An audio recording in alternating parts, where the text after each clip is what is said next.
नए संसद भवन में पहले दिन की कार्रवाई के दौरान महिला आरक्षण बिल पेश हो गया है। कानून मंत्री अर्जुन राम मेघवाल ने इसे संसद के पटल पर रखा। बुधवार को इस बिल पर लोकसभा में चर्चा भी होनी है। लोकसभा में बिल पास होने के बाद गुरुवार को इसे राज्यों में पेश किया जाएगा और गुरुवार को ही इस पर राज्यसभा में डिस्कशन भी हो सकता है।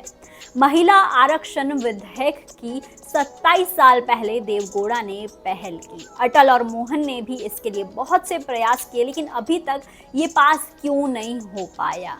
Hello friends, money talks with Manisha में आपका बहुत बहुत स्वागत है और आज की इस वीडियो में मैं बात करूंगी महिला आरक्षण बिल के बारे में। दोस्तों, विधेयक को पेश करने या पारित कराने का ये कोई पहला कदम नहीं है, बल्कि दशकों से इसकी कोशिश हो रही है। इसीलिए हमें जानना चाहिए कि आखिरकार महिला आरक्षण का इतिहास क्या है, पहले कब कब महिला आरक्षण बिल लाए गए और ये बिल क्यों पारित नहीं हुए और अब क्यों इस पर एक बार फिर से चर्चा हो रही है और क्या है ये बिल। तो दोस्तों, सबसे पहले जान लेते हैं कि क्या है महिला आरक्षण बिल। पिछले 2 दशकों से अधिक समय से शायद ही कोई संसद सत्र होगा जिसमें महिला आरक्षण की बात ना उठी हो। पेश हुए विधेयक संविधान संशोधन विधेयक है, जिसे नारी शक्ति वंदन अधिनियम नाम दिया गया है। इसके अंडर लोकसभा और विधानसभाओं में महिलाओं के लिए 33% सीटों का आरक्षण का प्रोविजन है। इसी 33% में से 1/3 सीटें एससी और एसटी की महिलाओं के लिए भी रिजर्व की जानी है। दोस्तों, अब मैं आपको बता देती हूँ कि देश में महिला आरक्षण का इतिहास क्या है। देश की संसद में महिला आरक्षण विधेयक पहली बार तो साल 1996 में पेश हुआ, लेकिन इसकी नींव साल 1992 में हुए 73वें और 74वें संविधान संशोधन द्वारा रखी जा चुकी थी। दरअसल सत्ता की डिसेंट्रलाइजेशन का सपना सच करने के लिए संविधान में 73वें और 74वें संशोधन का फैसला किया गया और साल 1992 में पीवी नरसिम्हा राव की सरकार में दोनों संशोधन पारित हुए। इन्हें 1 जून 1993 से राष्ट्रीय स्तर पर लागू किया गया। आर्टिकल 243D और 243T को कॉन्स्टिट्यूशन में शामिल किया गया और देश में पंचायती राज और शहरी स्थानीय निकायों में महिलाओं के लिए 1/3 सीटें सुरक्षित की गई। संविधान में आर्टिकल 243 के प्रोविजन के अकॉर्डिंग पंचायती राज संस्थाओं में 1/3 सीट और कॉन्स्टिट्यूशन के पार्ट 9 के अंडर आने वाले पंचायती राज संस्थाओं में सभी लेवल्स पर अध्यक्ष के 1/3 पद महिलाओं के लिए आरक्षित किए गए हैं। वहीं संविधान के आर्टिकल 243T में प्रावधान है कि प्रत्येक नगर पालिका में प्रत्यक्ष चुनाव द्वारा भरी गई सीटों की कुल संख्या का मिनिमम 1/3 महिलाओं के लिए आरक्षित होगा। दोस्तों, 27 साल के लंबे इंतजार के बाद संसद और विधानसभाओं में महिलाओं को 33% रिजर्वेशन देने का रास्ता एकदम साफ नजर आ रहा है। हालांकि पहली बार इसे HD देवगौड़ा वाली यूनाइटेड फ्रंट गवर्नमेंट ने 12 सितंबर 1996 को 81वीं संविधान संशोधन विधेयक में पेश किया था।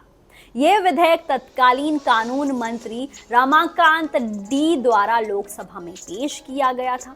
तब सत्तारूढ़ पक्ष में एक राय नहीं बन सकी थी। लालू प्रसाद यादव, मुलायम सिंह यादव और शरद यादव समेत कई नेताओं ने इस संशोधन की मांग करते हुए इसका विरोध जताया था। बिल को लास्ट में लोकसभा की तत्कालीन सदस्य गीता मुखर्जी की अध्यक्षता में एक संयुक्त संसदीय समिति, जिसका नाम JPC रखा, उसे भेज दिया गया। इसके बाद JPC ने 9 दिसंबर 1996 को 11वीं लोकसभा में अपनी रिपोर्ट पेश की। बाद में इस बिल को 26 जून 1998 को अटल बिहारी वाजपेयी जी के नेतृत्व वाली NDA सरकार ने 84वें संविधान संशोधन विधेयक के रूप में 12वीं लोकसभा में फिर से पेश किया। साल 1998 में जब इस बिल को पेश करने के लिए तत्कालीन कानून मंत्री थंबी दुरे खड़े हुए थे तो उस वक्त संसद में भारी हंगामा हुआ, यहाँ तक कि हाथापाई भी हुई। कुछ सांसदों ने तो उनके हाथ से बिल की कॉपी लेकर उसे संसद के अंदर ही फाड़ भी दिया।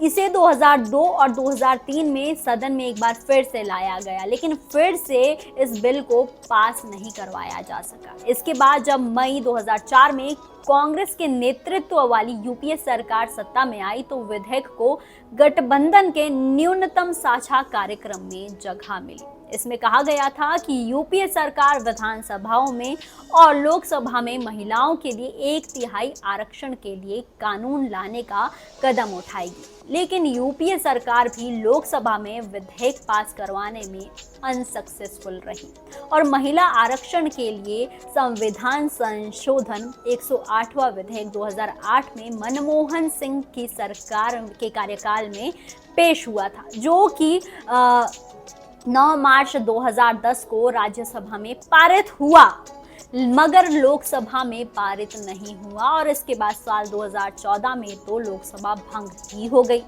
राज्यसभा में पास होने के बाद भी ये दोबारा लोकसभा में पास नहीं हो पाया।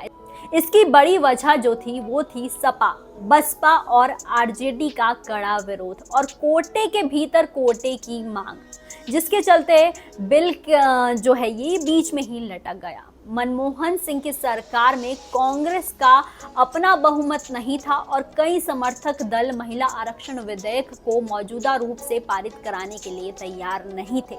लेकिन मौजूदा लोकसभा में ना सिर्फ सत्ताधारी गठबंधन का बहुमत है बल्कि सबसे बड़ी विपक्षी पार्टी भी महिला आरक्षण के लिए समर्थन दे रही है। ऐसे में ये लग रहा है कि प्रधानमंत्री मोदी की नेतृत्व वाली ये सरकार इस बिल को पास करवा लेगी और जिसके बाद लोकसभा में और विधानसभाओं में 33% सीट्स जो है वो महिलाओं के लिए रिजर्व हो जाएगी।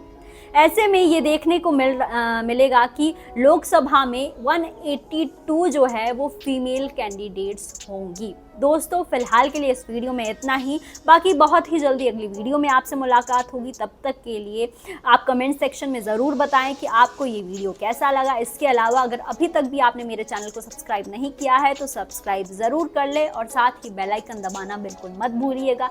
इससे क्या होगा कि मेरी हर एक वीडियो की नोटिफिकेशन आपके पास सबसे पहले पहुँच जाएगी। तो चलिए फ़िलहाल मैं अलविदा लेती हूँ आपसे और बहुत जल्दी फिर से मिलूँगी।